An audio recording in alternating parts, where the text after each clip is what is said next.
quanto valia, determinamos quanto valia o potencial químico para um sólido de Einstein bem pequenininho. Lembram disso? Onde nós tínhamos 3 osciladores e entre eles estavam distribuídas 3 unidades de energia. E nós mostramos nesse caso, lembre, esse Q conta quantas unidades de energia tem no sólido, de modo que a energia é Q vezes epsilon, que é o valor unitário, digamos assim, de energia, ou em linguagem moderna, o quantum de energia desse sistema. Então, nós mostramos que, nesse caso, o potencial químico valia exatamente menos este valor. Muito bem, como é que nós fizemos isso? Tá certo, Alan? Na verdade, o importante é a gente lembrar que o potencial químico pode ser obtido da representação fundamental, da equação fundamental na representação da entropia ou na equação fundamental da representação da energia. Então vamos lembrar isso. O potencial químico na representação de entropia, ele é obtido através da igualdade μ sobre T igual a menos ds dN, quando mantemos U e V constantes, né? Nós também podemos obter o potencial químico na representação da energia, e nesse caso ele é du dN, quando S e V são mantidos fixos. Muito bem. Então, eu posso usar uma forma ou outra, o resultado é o mesmo, claro, né? Muitas vezes, a segunda forma pode ser mais apropriada, especialmente quando a gente trata de sistemas pequenininhos como esse. O que eu fiz? O que está dizendo esta equação? Está dizendo que o potencial químico é o quanto tem que variar a energia interna do sistema quando eu adiciono um pouquinho de partículas nele, mantendo S e V constantes, a entropia e volume constantes. No caso de um sistema pequenininho, esse um pouquinho de partícula não pode ser menor do que uma, né? Então, apesar de ser um certo abuso de linguagem, para um sistema pequeno como esse, eu posso determinar o potencial químico descobrindo de quanto a energia do sistema tem que variar quando eu adiciono a ele uma partícula, mantendo a entropia e o volume fixos. No caso de um sólido de Einstein, o volume não comparece. Nós não temos possibilidade de mudar o volume desse modelo. Então, na verdade, isso aqui se restringe à derivada de U com relação a N quando S é fixo. Então, o que nós fizemos? Nós determinamos a multiplicidade do sistema no seu estado original, quando N é 3 e Q é 3. Nós sabemos determinar a multiplicidade de um macroestado do sólido de Einstein, não é verdade? Como é que fazemos isso mesmo? É o número combinatorial de N mais Q menos 1, o número combinatório de N mais Q menos 1, dos quais eu seleciono Q ou N menos 1. Tanto faz. Se eu selecionar Q, eu estou selecionando quem é bolinha, lembra? Na minha representação. Se eu escrever N menos 1, estou selecionando barrinhas, não é? Então a gente sabe fazer isso. Então como foi que nós procedemos aqui? Nós determinamos a multiplicidade associada a N igual a 3 e Q igual a 3. Depois determinamos a multiplicidade quando a gente adiciona uma partícula a mais. N igual a 4, Q igual a 3. Descobrimos, sem nenhum espanto, que a multiplicidade desse caso é maior. Sabemos que a multiplicidade e, portanto, a entropia são funções crescentes do número de partículas. Então, é claro que se eu quero, ao adicionar uma partícula ao sistema, manter a sua entropia fixa, ou, o que é o mesmo, manter a multiplicidade fixa, eu vou ter que mexer na quantidade de energia que tem dentro dele. E é exatamente isso que vai estar associado ao potencial químico. Qual é a mudança da energia que ele tem que sofrer para que a entropia e a multiplicidade, portanto, permaneçam iguais. É claro que, como aumentou a multiplicidade quando eu adicionei uma partícula, eu vou ter que tirar a energia, porque a entropia também é função crescente da energia.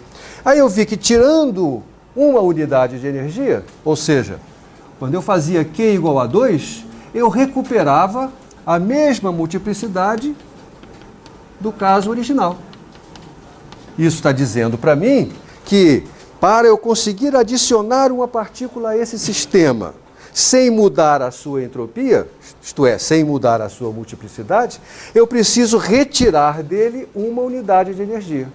Portanto, a variação de energia que ele sofre é menos uma unidade. Está aqui.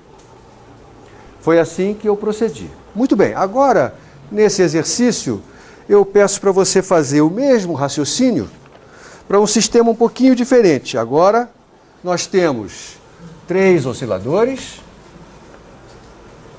e 4 unidades de energia.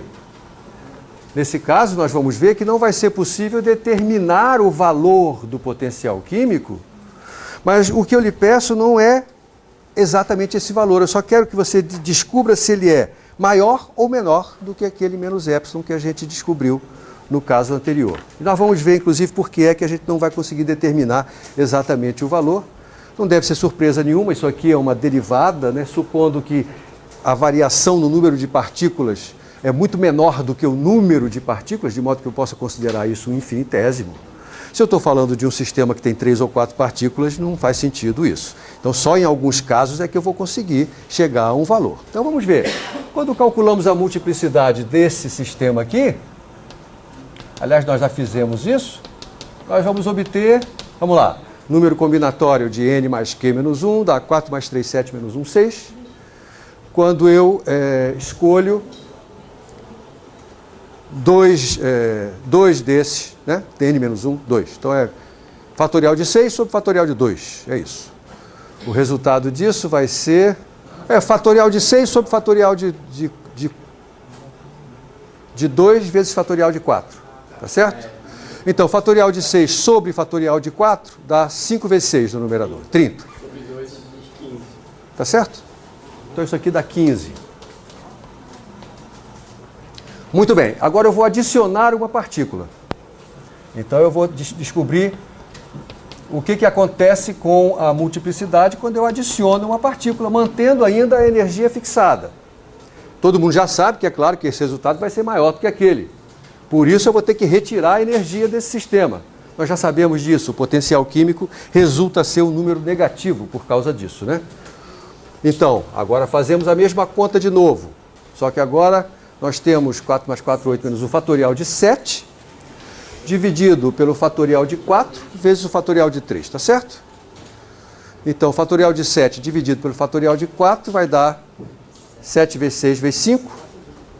E eu tenho que dividir isso pelo fatorial de 3. Fatorial de 3 é 6. Então, mata o 6 que está no numerador, sobra 7 vezes 5, 35. Nenhuma surpresa. De fato, é maior. Temos que tirar a energia. Vamos ver o que acontece quando a gente tira uma unidade de energia. Outra vez, o fatorial que está no numerador é 4 mais 3, 7 menos 1, 6. Agora, dividido pelo fatorial de 3, fatorial de 3. Então, fatorial de 6 no numerador sobre fatorial de 3 me dá 6 vezes 5 vezes 4. Divido pelo fatorial de 3 de novo, que é 6. Então, eu mato o 6 que estava na frente, sobra 5 vezes 4, 20. Ainda ficou maior, tá vendo? Então, não basta tirar uma unidade de energia, porque eu não consegui recuperar a multiplicidade e, portanto, a entropia original. Então, eu tenho que diminuir mais ainda.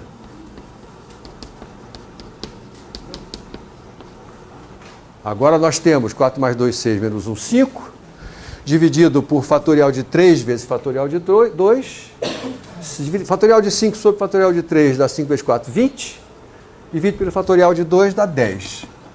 Ah, tirei demais. Então o potencial químico está aqui no meio. Claro que como eu não posso tirar meia partícula, um pedaço de partícula, é por isso que eu não vou conseguir determinar o valor exato do potencial químico. Mas com certeza eu vejo aqui que para obter a entropia original de novo, depois que eu adicionei uma partícula, eu vou ter que tirar mais do que uma unidade e menos do que 2. Portanto, eu posso dizer que o potencial químico desse sistema tem que ser menor do que menos epsilon e maior do que menos 2 epsilon.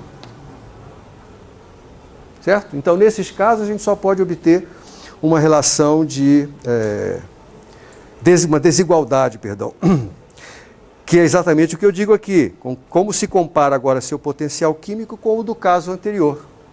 Nós estamos vendo que ele tem que ser menor, né, porque ele é um número negativo. Vamos então aproveitar e discutir o número 8, que é um caso um pouco mais geral do que esse, né? Agora você vai ver, Marcelo, que quando eu considerar um sistema, um sólido de Einstein de verdade, grande, a gente vai alcançar um valor para esse potencial químico, tá? Então, como é que começa isso? Agora eu tenho N e Q muito maiores do que 1. Portanto, eu estou me aproximando do limite termodinâmico, tá? E aí eu quero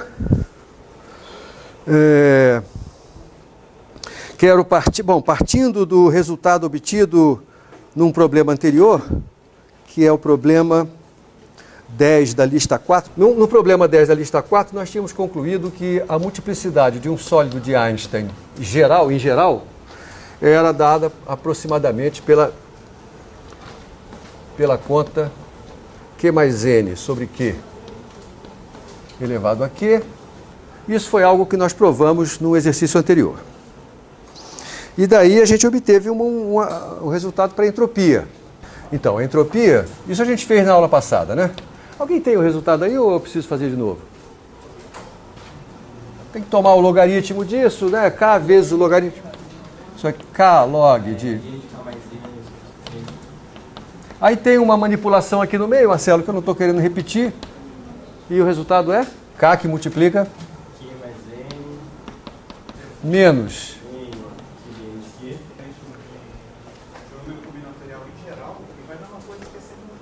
É verdade, você poderia chegar a esse resultado. Exatamente. Só assisti uma vez, eu já assisti. É isso. Só não queria fazer de novo. Só isso. Bom. Então aqui nós temos a entropia como função do número de partículas, N, e da energia, que está escondida aqui, né? Porque a energia é Q vezes epsilon. Portanto, nós temos a equação fundamental na representação da entropia. Se temos a equação fundamental na representação da entropia, a gente pode descobrir o potencial químico através dessa equação. Tá? Então, vamos fazer isso.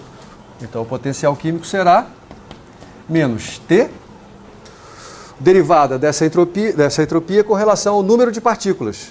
Então, vamos lá. Tem um K. Agora um pouco de trabalho braçal. Não tem muito jeito, né? Estou derivando com relação a N. Então, derivo esse cara primeiro, fica o log de Q mais N, mais... Agora derivo o logaritmo da 1 sobre Q mais N, que mata esse cara. Regra da cadeia, derivada de N com relação a N é 1, isso aqui dá 1. Aqui dá 0. Aqui vai dar menos log de N, menos 1. Isso, é muito parecido, né? E não é à toa, você vê que essa expressão aqui é completamente simétrica com relação a Q e N. Né? Você troca Q por N, dá a mesma coisa. Né?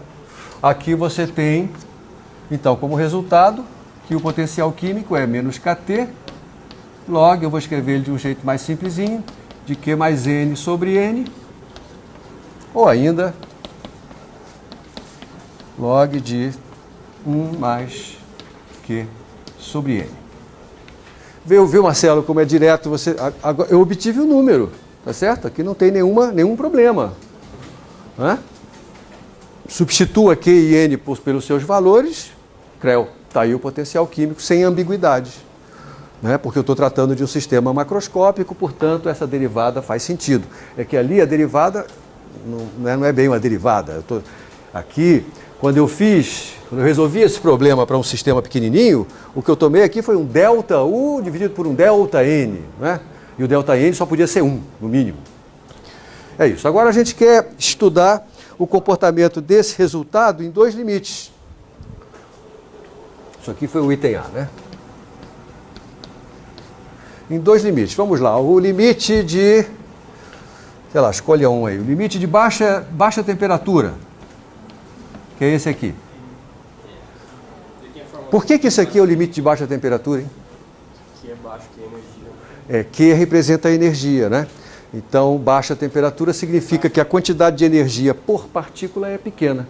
Lembre que a temperatura está associada à energia por partícula. Então, se Q é muito menor do que N, isso quer dizer que Q sobre N é um número pequenininho. Eu obtive a forma geral para um sistema, para um sólido de Einstein macroscópico, termodinâmico, portanto, e a partir daqui eu vou diretamente aos dois limites.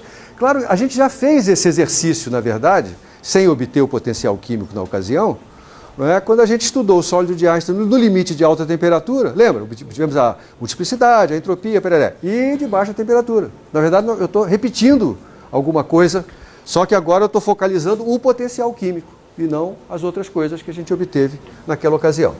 E agora a gente usa a ferramenta mais frequentemente usada do repertório do físico, que é a expansão de Taylor, e, portanto, nesse limite teremos que μ vai valer, bom, log de 1 mais o número pequenininho é aproximadamente igual ao número pequenininho, então fica menos kT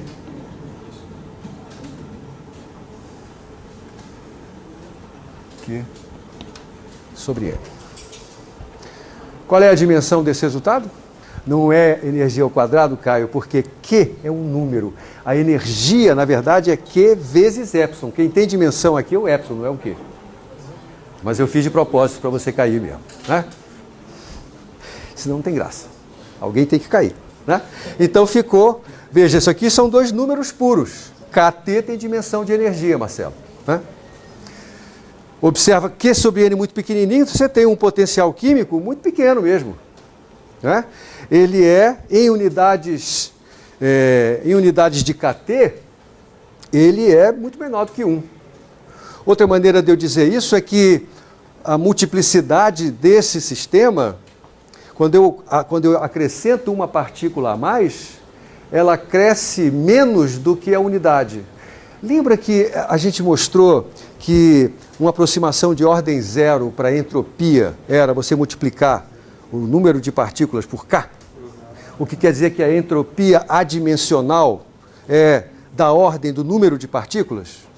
Neste caso aqui, quando o número de partículas é muito grande, muito maior do que a quantidade de energia, eu adicionar uma partícula a mais, soma a entropia adimensional um número muito menor do que 1. E não é à toa, pensa só no que está acontecendo. Eu tenho um montão de partículas, tenho pouca energia para distribuir entre elas. A entropia está associada à multiplicidade, a quantidade de maneiras diferentes de eu distribuir essas energias entre as N partículas não vai mudar muito se eu botar uma partícula a mais. Tá certo? É por isso que a entropia adimensional cresce menos do que uma unidade. Vamos confrontar isso com o caso seguinte, quando N for muito menor do que Q.